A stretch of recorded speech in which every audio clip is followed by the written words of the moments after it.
मुंबईतील make in India सेंटरचं पंतप्रधानांच्या हस्ते उद्घाटन। देश विदेशातल्या उद्योजकांसोबत सरकार सामंजस्य करणार। बीकेसीत भरलंय भव्य प्रदर्शन। राजाराम रेगे हा सातत्यानं आपल्या संपर्कात होता। फक्त एकदाच भेटल्याचा रेगेचा दावा हेडलीनंच पाडला खोटा। हेडलीच्या साक्षी दरम्यान 26/11 हल्ल्यावेळी अतिरेक्यांमध्ये झालेल्या संभाषणाची ऑडिओ क्लिप कोर्टात सादर।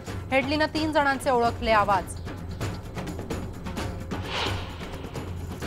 26/11च्या अगोदर पुण्यातही जाऊन आला होता Headley. Army institute of technology संस्थेचीही केली होती रेकी।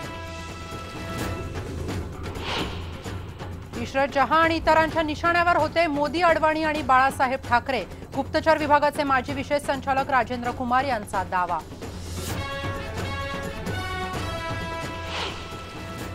काश्मीरमधल्या कुपवाडा जिल्ह्यात 4 दहशतवाद्यांना कंठस्नान। चकमकीत 2 जवान शहीद। चकमक अजूनही सुरू।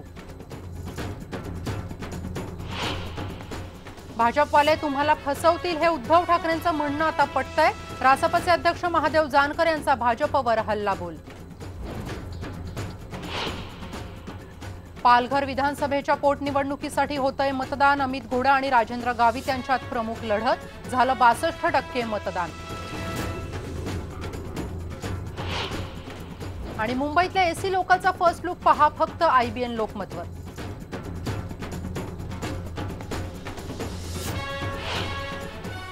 नमस्कार, मी सुप्रिया। बीकेसी मध्ये मेक इन इंडियाचा सप्ताह चालू आहे आणि तिथे एक कार्यक्रम सुरू आहे। आपण थेट त्या कार्यक्रमात जाऊयात।